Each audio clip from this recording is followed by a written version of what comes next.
Assalamualaikum warahmatullahi wabarakatuh, sahabatku, saudaraku.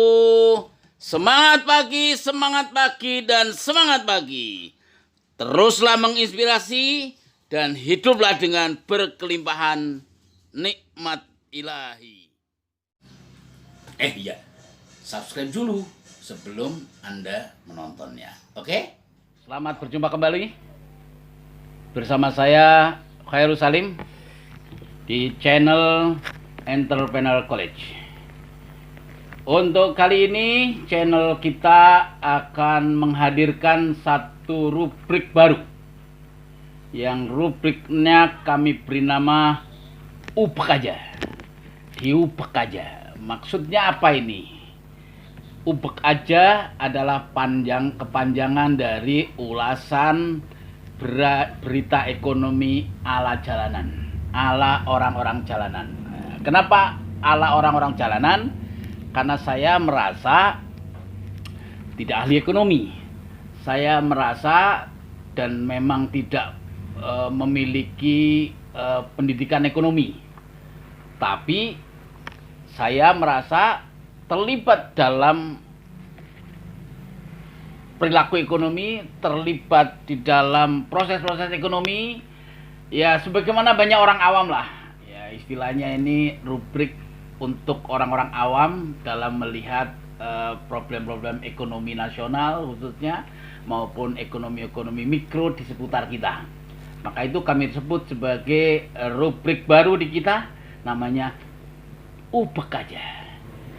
Ulasan berita ekonomi ala orang jalanan. Ya, seperti saya, karena memang sekali lagi ya orang-orang awam lah yang kita ingin komentar apa aja tentang ekonomi kita, sehingga kalaupun tidak akademisi atau tidak terlalu ilmiah, ya maklum aja lah ya. Inilah netizen, inilah ala orang-orang awam, bagaimana kita punya suara terhadap negeri ini, terhadap lingkungan kita, terhadap situasi ekonomi di seputar kita, di masyarakat kita. Model orang-orang jalanan, model orang-orang yang bukan akademisi. Saudaraku, sahabatku, ya, kali ini yang pertama kali kita akan angkat adalah satu berita ekonomi di Detik Newscom. Hari Sabtu, beritanya hari ini, hari Sabtu tanggal 27 Juni. Detik kabar beritakan ada 3 alasan mengapa Luhut Binsar Panjaitan mengatakan bahwa Indonesia butuh Cina. Di Detik, Pak Menteri ini, Menteri Koordinator era Jokowi ini mengatakan ada 3 alasan mengapa kita membutuhkan Cina. Yang pertama adalah karena 18% pergerakan ekonomi dunia itu dikontrol oleh Cina. Jadi ini sebuah matahari baru, sebuah gelombang ekonomi baru dunia yang muncul pada 2 dasawarsa atau 1 dasawarsa terakhir, bagaimana geliat ekonomi Cina, Tiongkok sangat mempengaruhi ekonomi dunia. Dan besarnya 18% menurut Pak Luhut, sehingga sangat-sangat strategis ke depan. Maka itu Indonesia mengambil posisi untuk tidak harus ya perlu dengan Cina. Itu alasan pertama. Yang kedua, alasannya adalah selain Amerika Serikat, Cina juga memiliki pengaruh yang sangat kuat terhadap perekonomian dunia. Nah, seperti kita tahu, perang dagang antara Amerika dan Tiongkok, Amerika dan Cina yang sampai sekarang belum selesai, itu terus sangat mempengaruhi gejolak ekonomi dunia, ya. Bahkan beberapa tempat terjadi resesi luar biasa. Apalagi terus misalnya kasus pandemi corona ini diduga dikonspirasikan dan sebagainya sebagai bagian dari perang dagang antara Amerika dan Cina. Maka itu pengaruh Cina terhadap ekonomi dunia ini sangat-sangat mempengaruhi itu. Maka itu kita membutuhkan Cina karena paling tidak dengan cara seperti itu kita harus terlibat supaya bagaimana kita bisa mandiri, kita bisa kuat. Alasan yang ketiga adalah Indonesia menganut politik bebas aktif. Jadi menurut Undang-Undang Dasar 45 memang kita mengikut politik bebas aktif, tidak mengikut blok manapun. Dan saya kira memang kita juga pada zaman Orde Baru misalnya kita sangat berkiblat ke Amerika. Pada zaman Orde Lama eranya Pak Karno kita banyak terlibat di Uni Soviet atau Rusia ya. Pada zamannya Gus Dur dulu kenal ada namanya Pacific Bloc misalnya. Walaupun kita tetap non blok ya, kita tetap menghadirkan misalnya politik bebas aktif non-blok Asia Afrika, konferensi Asia Afrika di Bandung. Ini semua mempengaruhi bagaimana pergerakan ekonomi kita secara nasional, karena kita menganut politik bebas aktif. Kita tidak terikat pada satu mazhab ekonomi, mazhab politik tertentu, tapi kita ditentukan oleh diri sendiri kita bagaimana kemandirian ekonomi kita, kemandirian politik kita, karena kita menganut sistem politik bebas aktif. Kita mau ikut kemana, mau ikut blok sana, blok sini, itu semua adalah bagaimana kepentingan kita. Sesuai kepentingan nasional kita, bagaimana kita memiliki kepentingan untuk ekonomi atau ketahanan nasional kita. Itulah saudaraku, sahabatku, mengapa hari ini ya Detikcom tanggal 27 Juni ini memberitakan mengapa kita membutuhkan Cina, kata Mr. Menteri Koordinator Ekonomi dan Maritim Bapak Luhut Binsar Panjaitan. Kita memerlukan karena tiga alasan itu. Oke saudaraku, ini saya kira ulasan berita yang saya ingin komentari adalah karena di komunitas kita, di masyarakat kita, ini Cina atau non-Cina, pribumi dan non-pribumi itu kadang sangat sensitif. Ya, di sekitar kita misalnya ada etnis Tionghoa, etnis Cina, ya, pribumi, non-pribumi, itu sangat-sangat mempengaruhi. Maka itu kita harus hati-hati mengelola ini. Kita harus bisa melihat ini sebagai kejernihan berpikir, sebagai kejernihan netralitas kita berpikir dan bertindak, karena kita menganut bebas aktif. Sehingga saya kira boleh-boleh aja kita, apalagi ekonomi dunia itu kan selain Amerika, kita juga ada tahu sekarang perkembangan India. Saya kira India juga merupakan singa baru atau matahari baru yang sangat-sangat memberikan kontribusi pengembangan ekonomi dunia. Selain tentu saja Cina yang kata Pak Luhut sekitar 18% mempengaruhi ekonomi, dan tentu antara lain juga Eropa ya, dan juga kawasan Timur Tengah. Walaupun kawasan Timur Tengah sebetulnya tidak terlalu besar sekali, lebih besar daripada misalnya kawasan-kawasan Amerika atau Uni Soviet atau Rusia lah ya, itu blok timur, juga kawasan Eropa. Itu kira-kira ya mengapa kita membutuhkan Cina, karena juga Cina banyak berinvestasi di kita, dan banyak berinvestasi dia akan melahirkan banyak tenaga kerja, membantu ekonomi. Walaupun kita harus sikapi ini secara netral, secara baik, karena yang saya tahu misalnya pesawat-pesawat kita juga banyak diambil dari Rusia. Bukan berarti kita ngeblok ke Rusia. Kita selama ini juga, setahu saya itu ada justru investasi terbesar itu dari luar negeri itu ke Indonesia adalah Singapura, Jepang misalnya.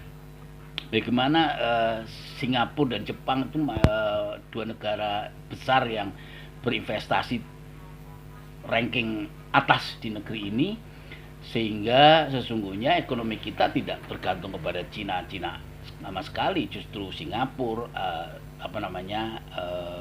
Jepang itu sangat memberikan kontribusi yang sangat besar.